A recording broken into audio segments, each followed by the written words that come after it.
That's what it looks like. Oh, bro. Hey. Fucking dumb thing. There we go. My boy. What's going on? You good? What is going on? Welcome. Thanks for having me, man. Really? Yeah. Thank you for coming, bro. I felt like when I asked you, I was like, I don't know if you're going to want to come down. How long Why have I do you known want you to for? come down? You just doing me a favour. Yeah, I've known you for ages, man, and it's good to see you doing your thing, and I'm glad to be a part of it, man. So How thank long you. would you reckon we known each other? At least known of since I was probably about 13. Really? I'd say, or 14. Where? Yeah. Where from? Just from going to Chems. I mean, I was going there from like 10 Okay. years old, so 11ish. Fuck. I don't know when I started going to see Kem, to be fair. I've known Kem since I was like, ooh, I don't know. How old was Kem then? Was you getting your hair cut? His dad used to cut my hair before Lev. when Kem was still at Shout school. out Lev. Yeah, Lev, old Do you know time. who was my first barber? And I think it was Hass. Haas, yeah. Maybe. I think Lev was the same because he always used to be like, I always used to see you with your guitar looking bigger than you running up the high street. And then, Bro. bless him. Yeah. So that's a long Shout time. out Kem, by the way. Look at these go. fucking trims. Turn side on. Mullet gang, baby. I know, Soft good mullet, soft mullet. Soft. Yours is, like, I guess where you haven't got such a high taper on the side, yours is not Trying to keep it subtle so no one actually says nice mullet. Do you know what I'm saying? You don't want a mullet. No offense, I think they're sick. So but you're for me, more of a taper with just like a... a bit longer at the back. Just Yeah, try and keep it a bit Looks natural. good, though. Thanks, man. You too. When was that? Course. Yesterday. Yeah. Yeah, nice. Giving away. No, this was a week ago, man. You know. Wow. No, I'm joking. That's yesterday. All right, my guest, Thomas Totten. Yeah. Why the hell have I got you on my podcast? Just a conversation. I'm not asking that. I'm okay. asking the audience. Why? Because this guy might just be one of the dopest guitarists in the UK. No? I don't know about it. Well, thank you. That's very One kind. of them? I'll let you list off the No, thanks. ones that are better than you. Between like you and your brother, it seems like you're cleaning up all the big UK artists, at least anyway. Would you say you work with other artists from abroad? I'll get you Yeah. to list all of that in a sec. But anyway, this man here is by far the coolest guy I know, maybe. That's very kind, One man. of Thank you. them. One of them. But yeah, what you do as a job is truly cool. What you do with a guitar is crazy. And it always makes me go, how does someone even learn that level of musical talents? But Appreciate yes, that, man. Thanks. you are a guitarist by trade. Mhm. You don't do anything else, do you? Do a bit of- Obviously, music yeah. production. Well, and within stuff. music, yeah, writing and songwriting and kind of production. But my main thing is that, like, session guitar, I'd say. Session guitar. That's what I can call you then. Yeah. Session guitarist. That's it. My man, he has worked with some of the biggest artists in the world, let alone the UK. I only know a handful off the top of my head, but you know all of them. So list us some artists, please, good sir. Wow, the audience, get them enticed. Yeah. Some early doors. Well, very fortunately, yeah. And it started kind of, my main one was with Anne-Marie, started there. Moved on to Mable from that. Liam Payne after that. Ed Sheeran, and currently Jorja Smith. So I'm currently between Ed and Jorja. So you are still with Ed, even though I know you I Came kind of away. had a bit of a break to start with Georgia, and I'm going to be back with him this year, which is nice. sick. And So- where's that tour going to be? It's going to be in Europe. European tour. Yeah. It's a lot easier for you to, It's nice to To be able do. to come back and forth, yeah. and you would in between shows, I guess. I will do on this one, yeah. Yeah. It's not always the case, so. How many shows? Oh, there's so many questions to ask you. How many shows is a week with Ed? One a week? It's probably like 2.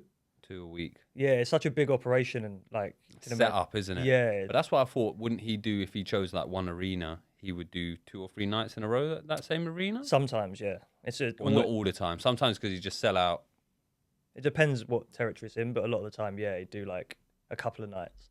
In London, for example, we did Wembley for like 4 nights, which was amazing. And you done all 4? Yeah, 5 for 5. 5. What's that like going back to back on nights? I mean, it's hard to explain because it's, it's like a 80 to 100. Bro, you better explain it because No, it's just surreal. I mean, it's the first stadium tour I've done, and I've never, like I say, it's the first time. So kind of walking out, even just on sound check, and getting into that empty kind of football stadium, it's just a bit mind blowing, to be honest. And let alone before the crowd get in there. yeah. Um, What yeah. the fuck? It's I mean, you're the hard to closest explain. I'm ever gonna know to understanding how that. What does that feel like? I think when you play the first note, it's just pure adrenaline, and then you got to kind of compose yourself and get back into work mode. But like initially, it's kind of surreal. you're like, and you're obviously skilled enough and comfortable enough with your skill that, do you get nervous around fluffing, like messing up? Or is that not even a thing for you anymore? I asked this question to people like who are doing the same thing to me, and some people are like, do you even get nervous anymore? I'm like, yeah, I still get. I think it's a good thing. Yeah, nerves. You're getting nerves, with anything you do. You're not in a comfortable place naturally. I think that's a good way to progress. So I like to feel that. But then you've got to just, if you make a mistake, which does happen, you've got to learn to, you've got to be able to kind of carry on, because the worst thing to do is, and it can happen, especially in the early stages of a career, probably the same in other fields, but like you mess up and then you're in your head for the rest of the gig, like, oh, I shouldn't have done that. And then the rest of your performance is affected. So it's about being able to like just sort of deviate from that. Yeah. How many as soon times, as possible. How many times would you say you mess up on a night?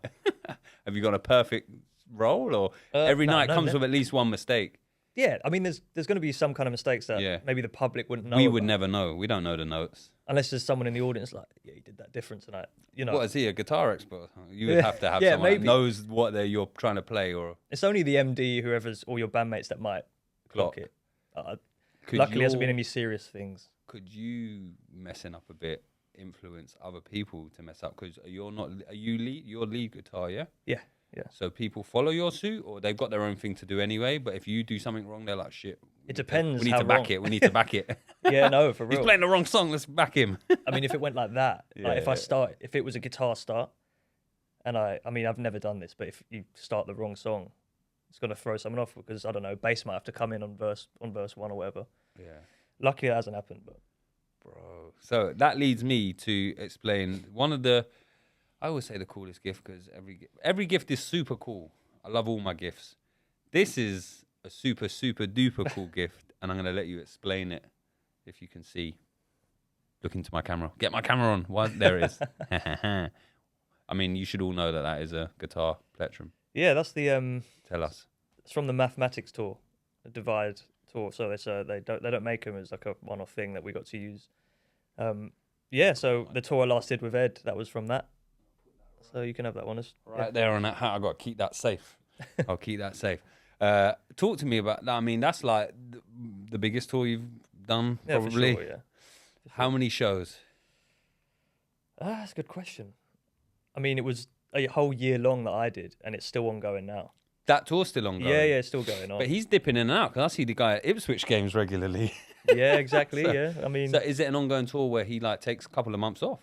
Yeah. So we'll have a stint of maybe, for example, I was in America for like 5 months. Yeah. I did a few months, but then they'd have a break for a little while, maybe 2 months, and then go back out, And it's just been ongoing for, I think, I can't say exactly, but like 4 or 5 years, this one. This tour? It's going on for that length of time, 4 years. It's been a long time. Has he not released albums in between? He has, yeah. He's been doing that. I think that's and then he'll introduce those albums into the tour. Exactly. So we'll play material from... Is this a different method of touring that he's doing I just think other people? Ed just loves doing what he does. Yeah. And he's about breaking records and trying to do that and see what territory is, what's going on and where, and trying to go over there and break records, really. So it's his thing. Yeah. He loves doing it. Yeah. I mean, it's got to be the most biggest drug you could ever have. Right. It's in his blood, how he's come to how he is because of that, Yeah. Give us some insight on the boy Ed. Get him on the podcast, number one. Bring him right now. No, I'm joking. Hey, if you could ever, I'd be forever grateful. Just a lovely... Come on, a ginger with a ginger. Surely I could reach him. Yeah, you'd appreciate that. He's just a lovely guy, man. Like, yeah, he is what he seems like on camera. Literally, imagine just going down the pub and meeting someone and getting on with them. He's very much like that. Very down to earth guy. Just loves music and loves his team, and he's just like his family team being guy. Ipswich. Sorry, his team being Ipswich. I mean, I'm not a football guy, so he loves Ipswich to death, man. He sponsors them. Their kit's that sponsor. Right? Yeah. Of course, yeah. On the kit. Nice kit. I think they're getting relegated, but is it? I mean, sorry. Still, I'll let me not throw him off. But no, he's cool, man. He's very cool. Yeah, nicest person you work with. He's up there. Luckily, I haven't really worked with people who are horrible. Man. Yeah, they're all just nice people, genuinely. So, but he is definitely up there as one of the nicest. Yeah. Yeah. What is he like with his musical team, like you lot? Ed kind of, so artist to artist is very different. Some people kind of give you a bit more free reign and they're like, do your thing, whatever. Ed's very much like, he wants it to sound like the record. and we just elevate that slightly, you know. Yeah, of course. So it gives people, you know, they come to a show and they hear the record. That's what they're there to hear for, and we just kind of elevate that slightly. So it's very much played as the record with just sounds being heightened. Yeah. Whereas someone like Jorja Smith, she'll be like, the MD will say, "Do your thing on this. Come to rehearsal, show it, accept or reject kind of thing." But George is always more like, do whatever you want. Like, it's a very more free reign kind of thing. She run a solo. Solo sounds like really? jazzy Like kind in of vibe. between? I see. Yeah. We'll change it up every night. She'll turn around and be like, damn. Yeah. Whereas Ed's like, can you play it like this? And that's how it sounded. I'll tell you one funny story about Don't Do That. Please. I'm sure you'll laugh about this, but when we first got to rehearsals, he'd never had a band before. Yeah. So he was He's just done everything solo. He's always been a solo act, as you probably know, True. but like he wanted to try a band out. This is why I got on this. Okay. And the MD, Ashton Miranda, shout out Ashton. He was like, what is MD, by the way? Oh, sorry, like musical director. I don't know. There you go. Musical director, yeah. Cool. So Ashton was like, when you come to rehearsals, obviously learn the songs, but I want you to give your little flair, like, you know, play it, but just spice it up a bit kind of thing. So I was like, cool, we got to there, we played a song, running through it, and Ed's in the room, and I did something, and Ed just went, whoa. Who did that country riff? I was like, yeah, don't do that. Shut you down. I was like, Ashton said, yeah. So it's that kind of thing. Like, he just wants it to be as the record. But he knew he was like country riff. Yeah. But he just wants it to be. Is he a musical genius? He knows what he likes and he knows what works. So I'd say that is being a musical genius. Yeah. He knows like it. He's got it, man. He's got the formula. Artist-wise, with what artists have you worked with that has like the most range? Would you say in regards of like moving around from maybe what you pin them down to as their musical genre, but actually they can go and do this and that and that. I'd say Jorja Smith. Yeah. Because we had a set at Ronnie Scott's recently, and we kind of don't invite me to these cool ass places. I want to get my missus, me and dressed up. And I couldn't even get my mum in today. It was just like 100 cap kind of thing.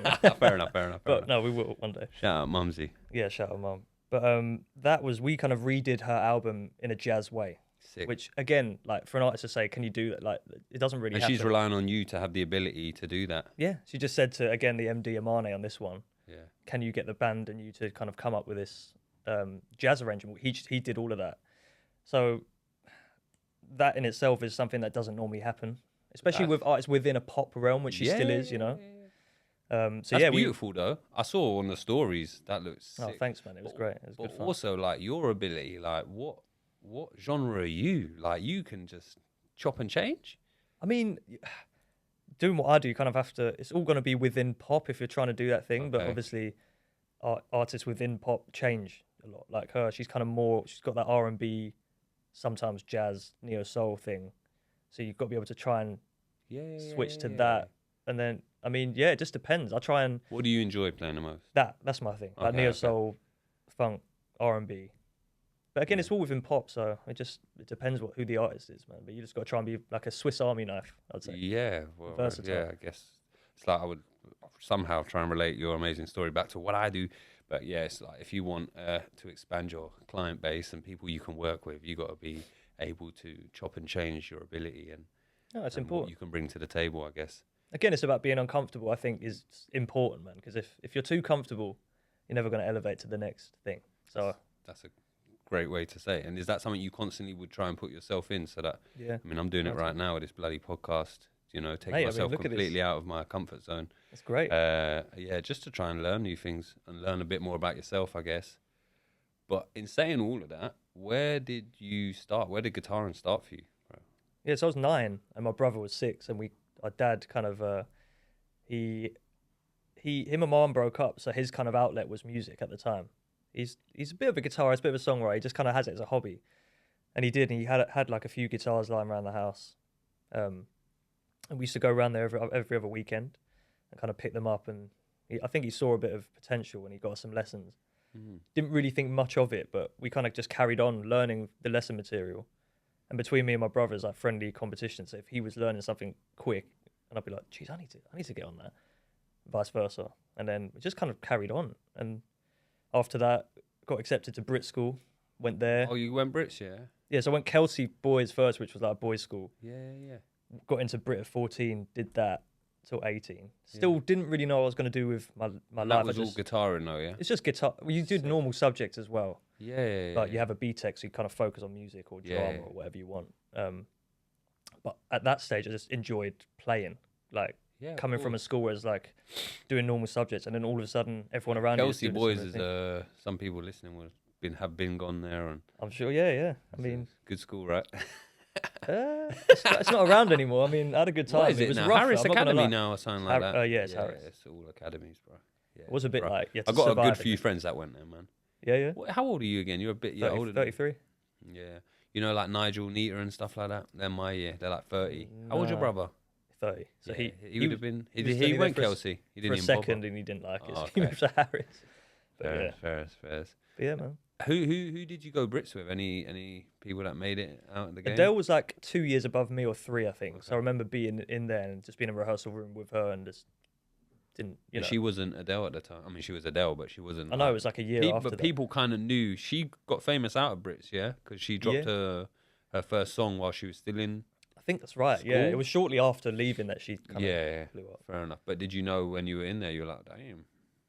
I thought she was amazing. I didn't know it was going to be like the success she has. I mean, She's the phenomenal. goat now. Yeah. I used to train someone that was in her class, and she said her voice was always amazing. Were they a Brit as well? Or They were before at that? Brits, yeah. Lauren Gale.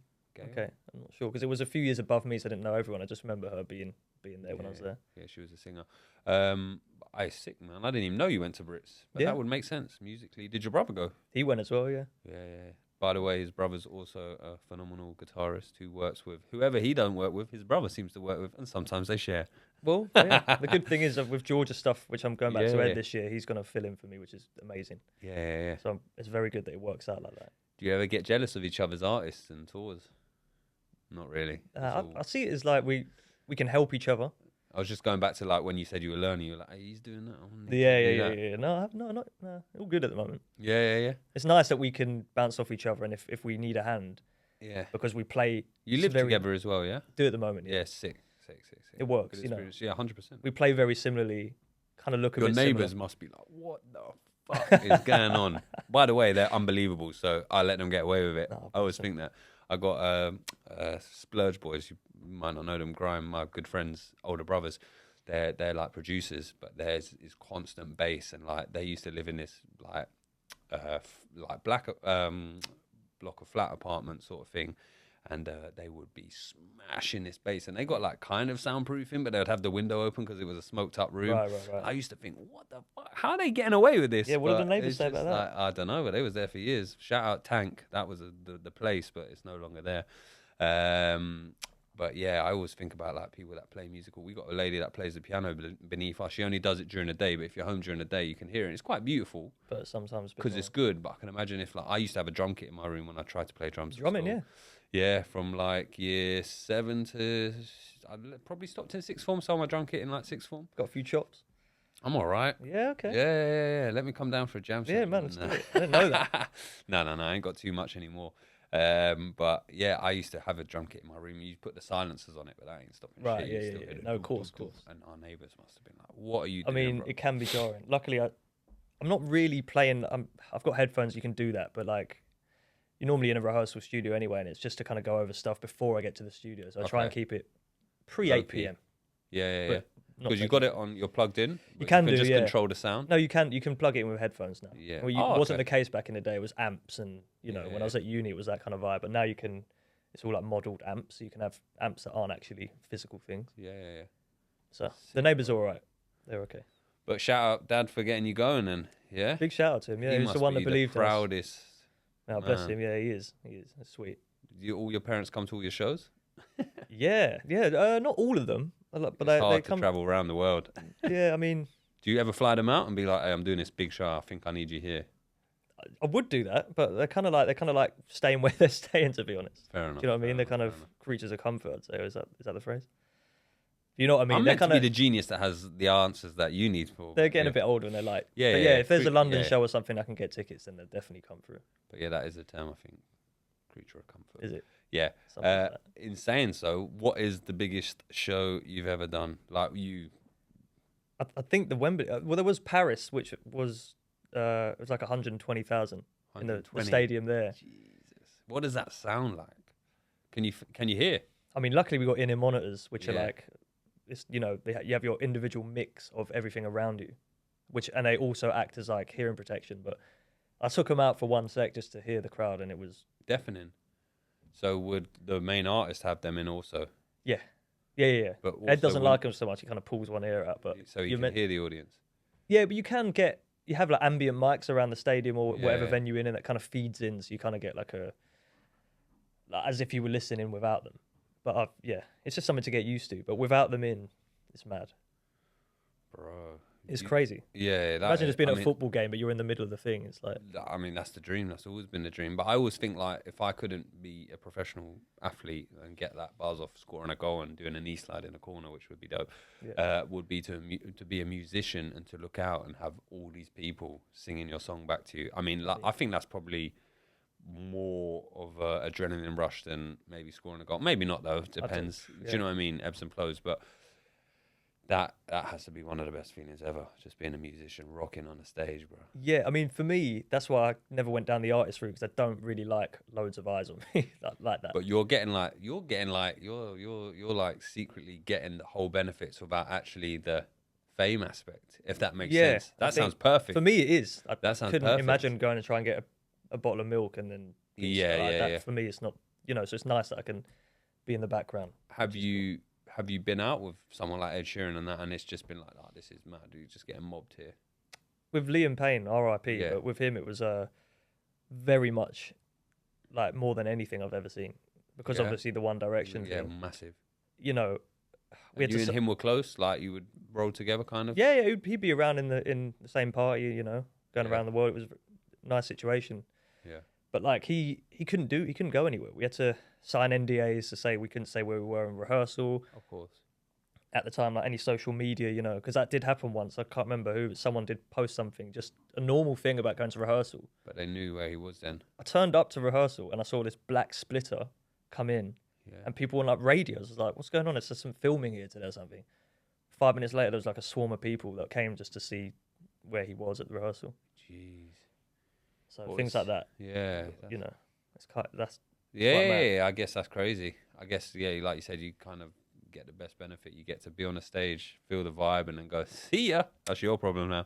Well, yeah. But do you ever get like,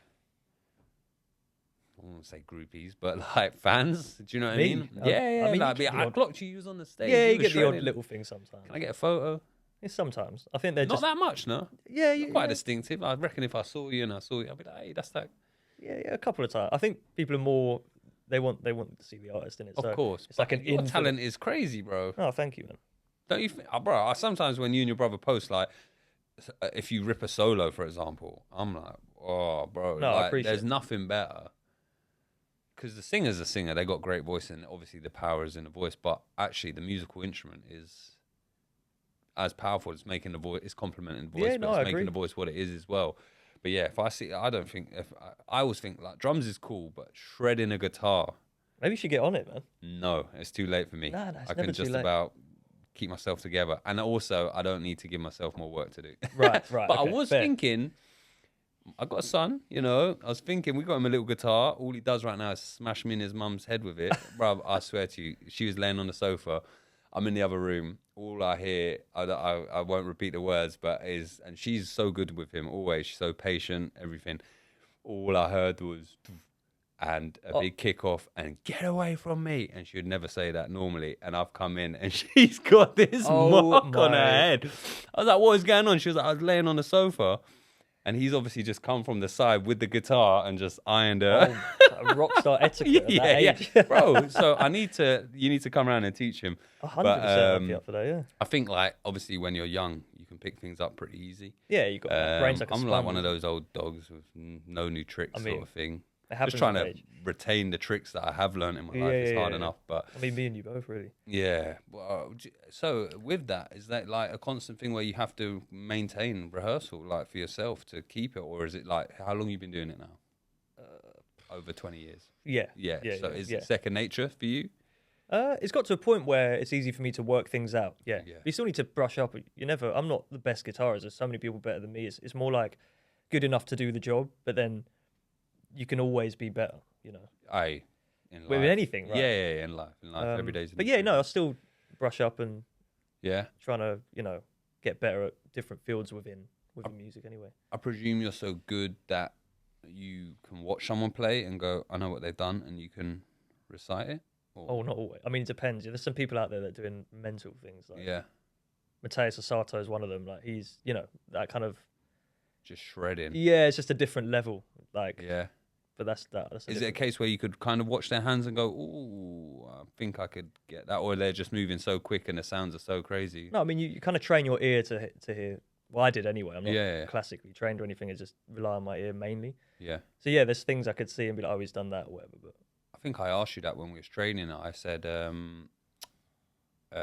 like, how do you read music? But you do it through audio? yeah, so we'll get... You can read music? No, I can't. This fraud. Get him off the show. Yeah, see it. I can't. I mean, luckily for what I do, you don't really need to do that. Yeah. The director will send you something and be like, can you prep this for the rehearsal? And I can listen to it and hear what I need to hear and get it all kind of done in my head. So that's how I've learned to do that. Listening to loads of records and just learning different styles and trying to, when I was at uni, that's what I was doing. Yeah, it wasn't so much about the course. It was more like my time there was to do that, and just try and practice as many things, different styles as I could. Yeah. And that's just training my ear over time, really.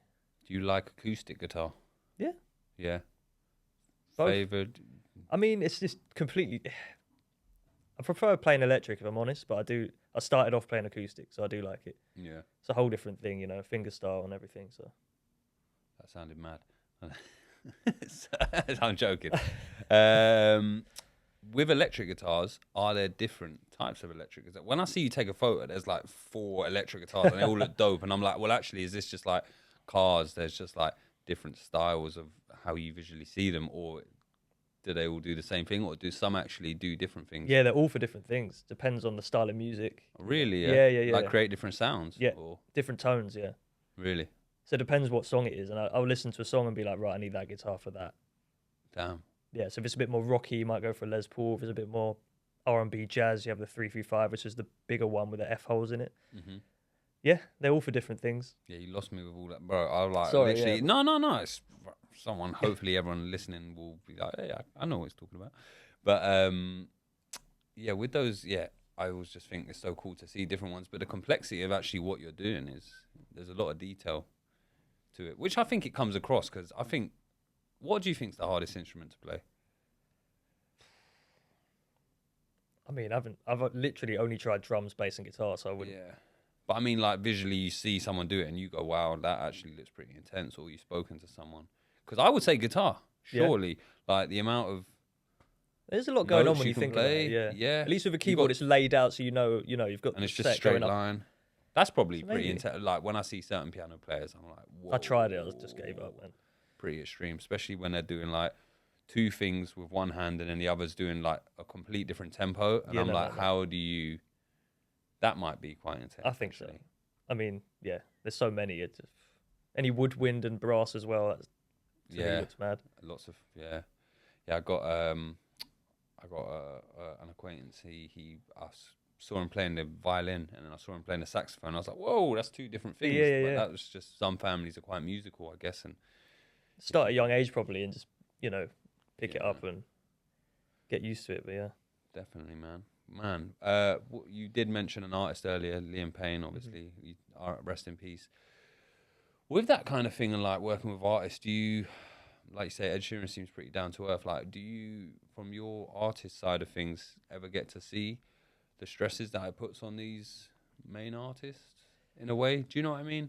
We don't really see. I mean, yeah, of course. You just see the positive side, like they're in rehearsal, they're doing what they love, they're zoned in. No, you do see. You see a lot with. Especially if someone's released a new single and they've got to do a bunch of promo. Like, that must be so stressful, You've got to do so many interviews talking about the same thing. Yeah. You've got to be in this place and then you've got that in half an hour. Like, that is stressful. Especially if you're juggling that with, like, Ed's got family and stuff. And he's at a point where he probably doesn't need to do as much as that. I was going to say, like, is there certain artists that are actually so big that their shit sells, if that makes sense? Yeah, like, of course. You still got to do a bit, but normally your promo team can do it without you actually being so hands-on and doing all the interviews and being the face of it all the time. Yeah, there's still things you got to do, but then I guess it's less so. If you've got X amount of followers. And well, yeah. you just upload onto Spotify, and all of a sudden everyone knows it's there already, and then radios. Sure, yeah, it gets to that point. But I see that, and that's at the upper echelon. So right, but it's that kind of promo side of it. It looks really stressful on them. So, and then they got to go and do a show in the evening, you know. Yeah. And then probably the next few days and look after their voice at the same time. That takes its toll. For sure. Yeah. I could imagine that actually just performing. And I think maybe like that's why when you said about Ed Sheeran doing, obviously done 5 nights in a row, but normally he breaks it up a bit. Yeah, that makes it more manageable. Exactly, yeah. He'll do like, I mean, the 4 was like a one-off, I think. Normally it's 2, and then he'll have the rest of the week to do other stuff and then come back to it. But when you get a tour sometimes and they haven't, you know, maybe the tour manager or whoever's organising it hasn't factored in crucial breaks, I think it's really important that happens, because for us, a band is one thing, but like for the singer, it's not just the physical, it's like the emotional stress that comes with it. Mm.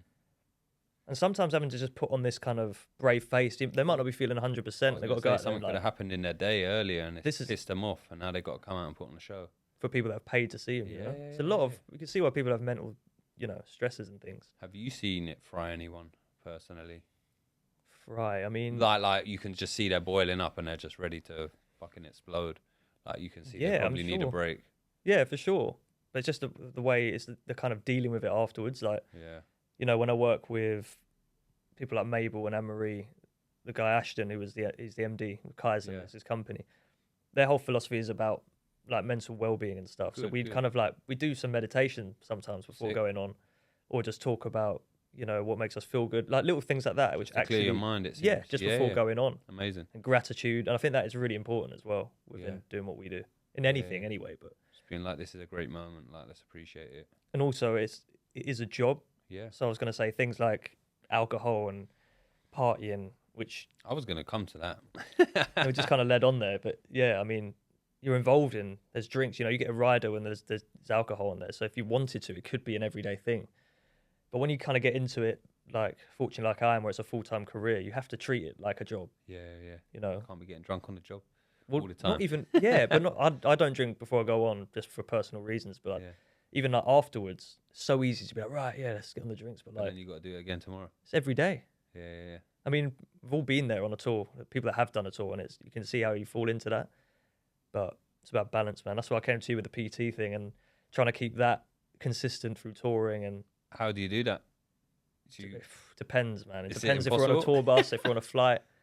Yeah. If you're on a tour bus, it's quite difficult. Like the Georgia one we just did was 2 weeks in America. Probably had 1 day off, which was a travel day, really. Yeah. And you're on the bus. You can't get to a gym. I need to write you a home workout that you can just do just in the room or something. I managed to go not 4 times a week. I managed to. You managed to go, yeah? 2 or 3 times, yeah. Hey, there's gyms in America as well. Yeah, get a few day trials and that, which I did. Yeah. But it's still difficult. Like sometimes you're on the bus and you wake up and you're like kind of fuzzy headed because it's cooped up in there. Yeah. You just have to force yourself. yourself. How much free time do you get on the bus? When you sleep. And then when you get off, you're kind of in a new city. You check into your hotel and then you're ready to do a show. Yeah. Maybe the next day. So you might have that day. And then you've got like a schedule of like rehearsals then to show and that kind of thing. It's how much free time would one get? It depends on the tour and the artist. And on the Georgia tour, we get, you know, some of that day we arrive into the new city. So maybe 10 hours or something. Damn. It's like hard work really on tours like that. I was just going to say, like, it's actually pretty impossible to probably try and balance training. My thing is, whenever we checked into hotels, I was gym first. I had to just do it for my mental state, because otherwise you just become getting up late and, you know. But yeah, it's hard. Makes my podcast better because this isn't a podcast about fitness, but obviously it is. I was speaking even yesterday with an entrepreneur businessman of Poached, and it was like the importance of physical well-being to relate back to whatever you're doing. It just seems to always come 100%. Back, and it's nice that every guest has seemed to bring that up within the podcast, that actually their physical health. Hey, thanks to you.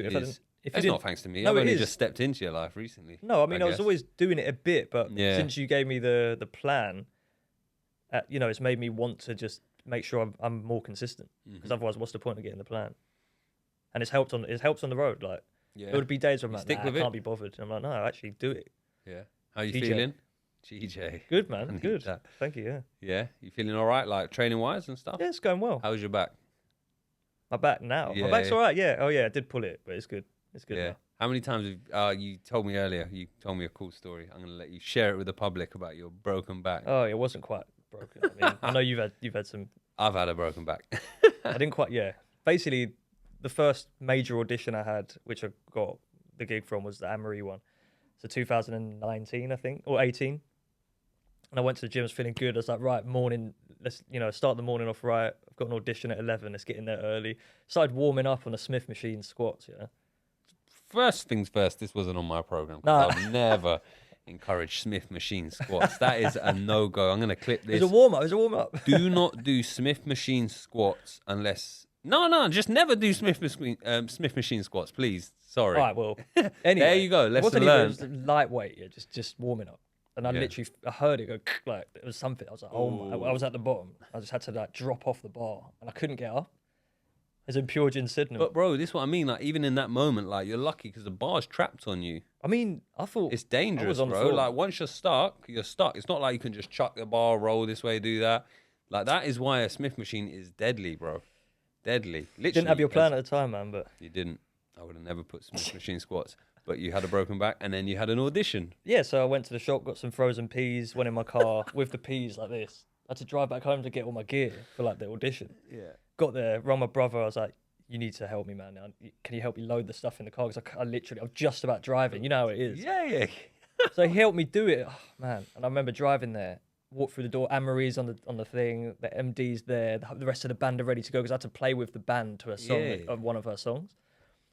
They were like, "You all right, mate?" I was like, "Nah." And when I explained, I was warming up with flipping 5 kgs. You didn't have to say that. You could have just said I got an injury in the gym. Nah, I had surely. to be honest because Like, the MD's also like a major fitness head as well. He kind of looked at me like, "So what were you doing?" Yeah. Anyway, they helped set. I couldn't set up anything, so they're like, let's do that for you. And I said to you before, they either felt sorry for me or did a good job because I did get the gig, which was great. And I was the last one on there, so I was very happy about that. Wow. I remember driving Your fingers home. must have been working well if your back wasn't. Well, I'll just try my best, man. But I found out 2 weeks later, I was kind of driving to a gig I had in town, like a little restaurant thing I was doing. And the agent put me forward for this one. So he texted me like, "You've got it, mate." And I literally just screamed, pulled the car over. I just called my dad and mum straight away. I was like, Buzzing. that was the kind of And that led start on of to it. some good things, man. You done Oh, mate, it Glastonbury with her, yeah? Yeah. That was the shreddings I saw you do. That- Talk to me, Glastonbury, man. What a place. Unbelievable. Have you been? You've been. You Me, went. I've You been went last 7 year? times, Oh, bro. Sorry, veteran. No, I had a touch when I was growing up. I used to have a good friend. His dad worked as like one of the top people at C Tickets. Yeah, who was okay. the ticket providers. So we used to get hospitality from like age 13, Mad. 14, 15. Man, I got some crazy ass stories that You have to tell me I should something. share on this podcast. Yeah. Oh, mate, I'll share one. We was I never know if my listeners actually know the true Joe, and what I've been through. But yeah, we was must have been like 14 or so, I think, and we had like these passes that were like AAA passes. Do you know what I mean? Like walk into a bod. You got hooked up? Yeah. And we would like get golf carted around and stuff. We're young boys. We're like 14, 15, whatever, smoking some weed, and we come across. I think it was. We played football with Callum Best, George Best. I don't know if you know. I know you're not a football man. George Best is a legend. Yeah, Callum yeah, Best's son, Dizzy Rascal, and I forget which other artist was there. We played like a quick game of football with them. That was cool. But yeah, I think we went into like Plan B's bloody changing room, and or in his vicinity, and everyone's like, no, you can't be there. And he was super cool. He was like, no, let these little G's be in here, like whatever. And then he was like, "Were you young boys smoking or something?" And we was like, and then it was with Plan B, and then his dad's rolled up. He's like, "What the fuck's going on? Like, my son, When was can't this? What year believe was I'm this? sorry." This would have been when Plan B was like either on the other stage or headlining. So this was like when it was, what was his like soul album? Oh man, I can't remember. It would have been, I would have been 14. I'm like 30 now. So what's that? 16 years 2004, ago? 2005. 16 years ago. Okay. So maybe not. What's 16 years ago? Bro, I'm Hey, not my maths off maths the are top. not But this is shocking. But yeah. And he was like, no, forgive these little kids. Like, how old are you lot? And we was like, 14. He's like, yeah, weed's nothing, man. Like, I used to break into Glastonbury and do heroin, bro. We was like, whoa, whoa, all right, sir. We're going to leave. But yeah, I got some cool Glastonbury stories, man. But I took the little man last year, which that's was why I saw that. stinker. It wasn't, do you know what? It wasn't. It was actually one to look back on and go, wow. But me and Holly had been before without him. and that's just super wow. You know, you've been Glastonbury, it's just a magical It's place nice in that itself. you could do both like that, you know. You say that, but it's a huge responsibility. It's also kind of irresponsible. It's not, because there's so much. It's actually so kid friendly. It's Right. super kid friendly, but it's where your mind's at, what you're trying to do. Obviously, my Glastonbury's experience has been me going, letting loose, being free, enjoying a drink or so. And it's just like, once you've got a kid, you can't really do that. So that's fine. You knock that on the head, but then you watch everyone around you. So it's like you're in this world of temptation where you just want to go out and have fun and express yourself. But actually, you've got to be responsible. Actually, every time you go close to a stage, the music's probably too loud because your baby's too young. It's a lot to think about, developing. Yeah, and I just felt like it was my eagerness, because we had tickets the year before. I have tickets every year through my sister now, who works in music, and we didn't go because Holly was pregnant. So I was like double eager. I was like, no, we're going to bring him. We're going to go again. It's going to be sick. And it is, like, the photos are going to be so cool. Imagine in his first year of life, he'd been to Glastonbury, been to Ibiza, been to obviously other countries. But like those two, it's like, yeah, this guy's a veteran from age one. That's amazing. And it's a different experience for you anyway. You know? Yeah. You've done it for how many years? It's nice to see it that way, I guess. Yeah, we wouldn't do it again. Okay. We'd go back on the old school terms, you know, fair. You've just done enjoy ourselves in a different way. But for the artists, what's it like? What's it like, Glastonbury for you? Did you get to... I think most artists get to go out and actually enjoy the festival, don't they? Because Glastonbury's so big, it's like you can just blend. Luckily, she played... it was like afternoon on a Saturday or Friday. Yeah. So we had the rest of the time, because once you're in kind of thing. Yeah. But I'll tell you a funny thing. I should have shouted Kem for this, but I went for a trim before shout going out on. I just couldn't, because I was in Glastonbury. Yeah. Sorry for the guys listening to me. I don't think he is, but it was the worst fade I've ever. You can see the video on my Instagram, Yeah.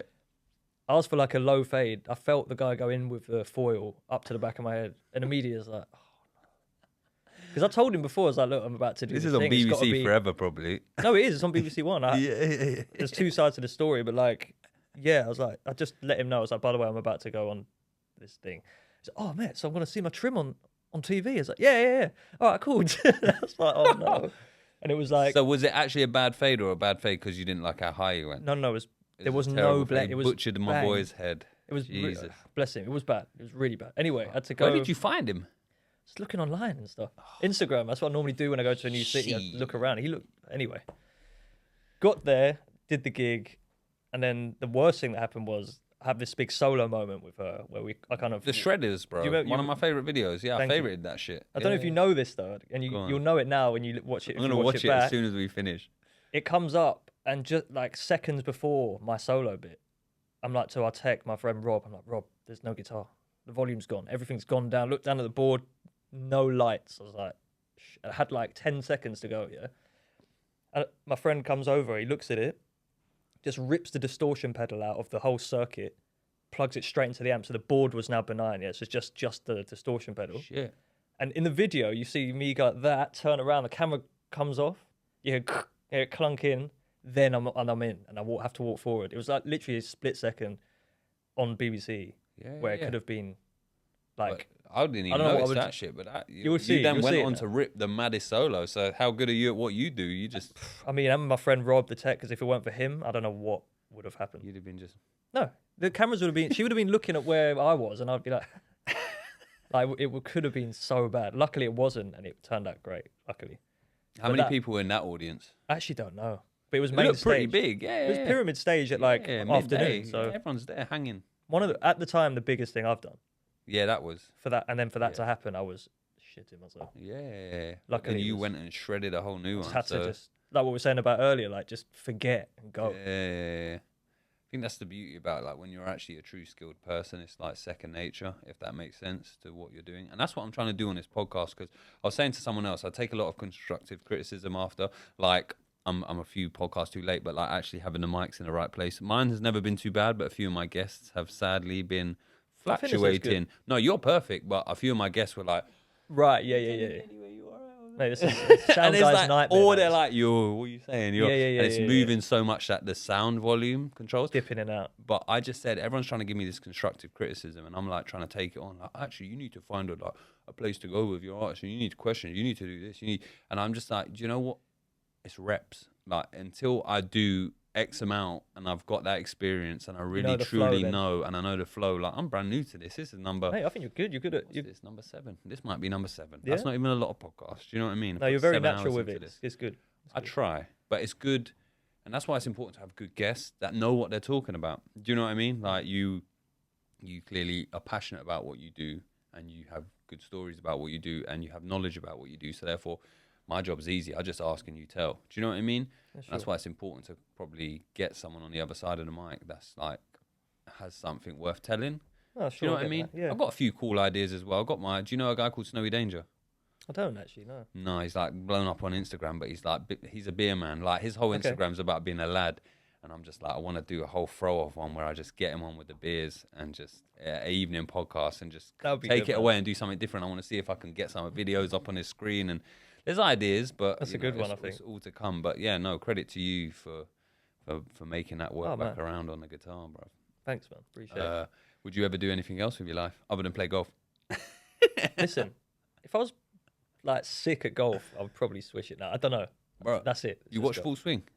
Yeah, I haven't finished the latest one. I'm like 3 in. Are you through it? Oh, you're only 3 in. 3 in. I'm trying to save it, man.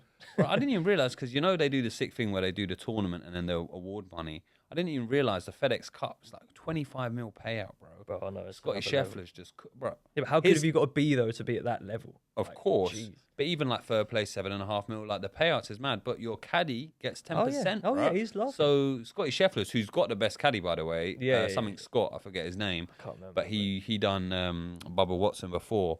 He's probably collecting more money than most of the pro golfers for that sure. year. Do you know what I mean? Wins. Yeah.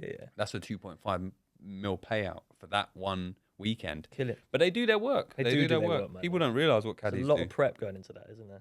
Like going out the day before, checking everything, and sometimes multiple times. Go over the course, see it from different angles. Go, and then your golfer might even fluff a shot, and you're like, "Dang, I ain't even seen it from this angle." Right. Yeah, man, for real. I mean, I'm still trying to get my handicap down, man. What are you playing off? 19 now. That's all right though. It's all right. Yeah. I guess the goal for you would be like single figures. That's what everyone says. That's like a happy. Yeah, I don't want to get any better than that. It started getting a bit annoying, I think. I've got a client. He's a young boy, Lennon. We played with him? No, Alex. He's playing off like. What's Alex playing off now? He might be into single figures. Yeah, I'm not surprised at that. He was great. Yeah, 18. But a boy in his year playing off +3 or +4. How old? 18. Yeah, he's a freak. I train him at the minute. He's going to America for university. Okay. Yeah. He's freaky. He's just done this tournament the other day. Tagged me in it. I'll try and send it to you. It was on my story. He finished up the tournament like 3 under, something crazy, a 3 day. Something mad like that. Do you know what I mean? That age as well, yeah. That age. But there's other cats that are doing it too. Like I see all these other boys, they're around that age. Like, golf's a serious fucking sport. It's such a hard game. Do you know how the hardest game. bad I am at golf, bro? You were alright. I've played with you. No, I'm bad now. And where I haven't played, I'm going to blame it on the back. But where I haven't played out frustration because I was like, man, I need to. Yeah, fair. Golf is like anything in life. If you're not consistent, you won't improve. So true. But the thing is with golf, even if you don't play for a week, at least with guitar, I can get away for a week or two. But like that is golf, you fall off. It's another level, man. And you manage to take your clubs when you go on tour, or you rent clubs? Normally rent. I see you in all these nice fancy countries playing golf, and I'm like, fuck this motherfucker. It depends. What kind of life is this? It depends how busy the tour is. Yeah, with the Ed one, 2 days a week gigging, so we had a lot of downtime. And then I would then just rent them if I'm yeah. Where's the coolest place you played golf? Coolest place, New Zealand, man. Just because it's like the nature. The views picturesque, it's amazing. Like, was you in New Zealand with Ed? Yeah. So that coolest place you've played guitar? Coolest place I've played. That's a good question, actually. Depends what you mean by cool. You just mean like in country? All right, coolest country you played the guitar? Coolest country. Again, I think probably New Zealand, man. Yeah. Just because it's so, I've never been, and it's like you'd recommend? So far away from home, beautiful place. Yeah. Lovely people as well. Yeah, it's just great. Sick. All right, coolest place you played then, like venue wise, where you're Wembley like, Stadium. Wembley. Oh, just because it's Wembley Stadium. Yeah. You're not even a football man. I know. But it's still Wembley Stadium, though, isn't it? It's like still pinnacle. I mean, it's pretty unbelievable to do. With Ed, he has you like on the side, doesn't he? Yeah, so we're kind of in the get round. to see out, whereas he's on the stage doing his thing. And with other action, normally just on the stage, so you get to see what they see. Exactly. It's a bit of a different gig like that. Is it less pressure like that, I guess? Because no one's really looking at you; they're all looking forward, and Exactly. you're like behind them. It's a strange situation to be involved in and experience, because it's like, yeah, you're looking at people at the back of people who are looking into Ed, so it's kind of you're on the rounds. Just a different kind of show to anything I've done before. Yeah. Yeah, it is a bit less pressure because you don't get as much as adrenaline, I'd say, maybe. But yeah, it's just a different style of gig. What's like the coolest venue in regards to like you done the Royal Albert Hall and stuff like that? What's That's that definitely up there. What's that like? Like that? I mean, just history and a beautiful. nostalgic, lovely venue, isn't it? Like, Yeah. it looks amazing. I remember I was 22. One of the first kind of gigs I had that were like professional gig, if you want to say. There was a group called Midnight Beast, Okay. and they were like a parody group on YouTube. And yeah, we did one with them at the Prince's Trust, I think it was. I remember I was like very inexperienced, 22, playing, like kind of nervous as hell. Got the royal family there, and my friend Jake was on keys, and he was like, "Just look up," like in the middle of the gig, look up, because I was like, "Oh my god!" And it just kind of hit me like where we were. Wow. And I'll never forget that. I played it again since then, but that first time from being that age was like amazing, man. So what is that feeling like? I know you're a busy man. I'll let you go in a sec. But the last couple of questions is like, what is that feeling like for you, like adrenaline wise, and seeing people? What do you do with yourself? How do you go from that to normal time? Yeah, it's a good What do you question, do? man. When I was younger, like, it used to get to me a little bit, like kind of get a bit nervous, and I just think it's like what you were saying about reps and doing it again and again, and just finding your own way to hone that energy and put it into your playing rather than like getting all nervous, you know. If I ever do feel like that and I feel a bit overwhelmed, I just think about how grateful I am to be here doing this, and then just hone in, like enjoy it, because in a few minutes it's going to be over. Yeah. So like just try and like really be in the now and like be like, this is what I'm doing is amazing. Let's give these people a show that they've come to enjoy. Yeah. And with that, you're thinking about this while shredding the guitar. How much time you really got to think? Do you not really think about the music anymore? Because you're not reading music. You just know the song now off by heart because you've rehearsed it so much. So now you're doing it naturally while thinking like, shit. You can wonder. Meanwhile, I'm just shredding. Oh, shit, look at that guy. Oh, over there. It depends how long the tour is. By the end of the Georgia one, we were way more comfortable. We weren't really thinking as much as, you know, you're having more banter with your band and stuff. Yeah. Whereas at the first few shows, you're like kind of locked in. Do you go out with the artist after the shows? Depends who they are. Like, Are they friendly? Not even friendly. They've always been friendly, but like it depends on their commitments. Like Ed's got a family. He'll join for a bit and then go off and then, you know. But yeah, they come out. And they're good? Yeah, man, always good fun. Anyone go crazy? How crazy the parties you go to? You go crazy parties? You seem tame to me. I mean, you can't. There's like, options I'll see to you go. later, guys. I got work tomorrow. Do you know what it is? No, I'm being Have you serious. always been like that? In work? Yeah. Yeah, I mean, there's been a few times You're a where I've great got a bit business, man. Great role model. You got to keep it kind of separate. I mean, look, you can go and have fun, but at the end of the day, if you've got a show the next day, man, I've got to say one thing. Me and, you know, a few of us the other night got to America and we got talking about picklebacks, and they were like, "What's a pickleback?" It's like, "You've never had a pickleback?" So I went to the bar. I was like, we'd been so tame the whole tour, just been like bus, job, keeping it really tame. I was like, "No, guys, we're going to have a pickleback." What is a pickleback? Okay, it's just basically Educate like, us. Finish it's an on a American pickleback. thing, and people know it's a whiskey shot, but then they have pickle juice on the side of that. So the thing is, I know it sounds butters, but you do the whiskey shot and then do the pickle juice, and then it kind of cancels everything out. You're like, oh, that was fun. Oh, and you then can see where that's going. More. Yeah, we know. I bought one round, but then people felt bad. Like, I'll get a round, and then it turned into 3 plus some old fashions, and then we had a show the next day, and me and the MD were like, we will never do that again. Like, just felt. How were you feeling on that show? By the show, fine, but like the whole lead up to it was just, there's just no point. Like, if you're working, it ruins your whole day. And I'm like 33. And that maybe is it's maturing in a sentence. I think at 21 I could have done it, man. But I can't. If I'm working, I tend to cut. I'm quite sensible like that. I'll cut it off I feel at a like point. you are. What's your brother like? Opposite? No. I'll get him on. Let him tell me let himself. him talk about that. He'll have a little cocktail before going on and be blessed. Yeah, But I've got this thing in my mind, like basically once I had 2 beers before playing synth bass, which I don't really play. It didn't go well. No, I think I just selected a wrong sound, and that got in my head. So now I'm like, I can't drink before. Bro, you sound like a great person to employ if they need a solid, trustworthy, unbelievable guitarist. Thanks, man. Appreciate that. But yeah, no, I know you got to shoot. I know time's of the essence, and I really appreciate your time, man. This was Thank you super for fun. having me. How fast does it fly? Like when you're talking? Yeah, I mean, that was quick. It's an hour. Pretty Right? quick, isn't it?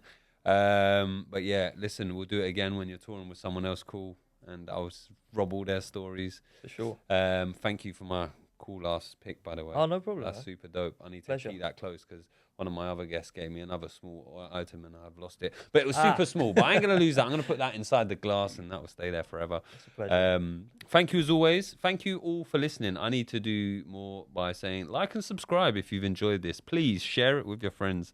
Only if you want to, though. And that's completely up to you. But thank you, bro. I really appreciate you coming down, man. Thanks and so much. I hope you enjoyed talking some It's always a pleasure, shit. man. It is. It's always a pleasure. See you in a barbershop next time. See you there next week. Next week? How I'm often do you get your hair cut?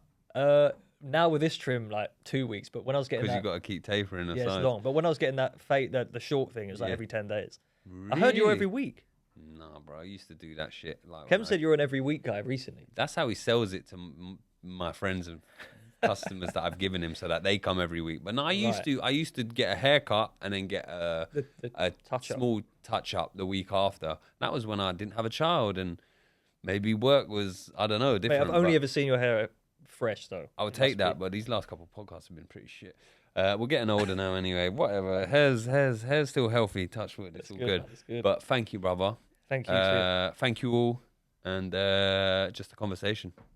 Appreciate you, man. Nice one. Safe, bro.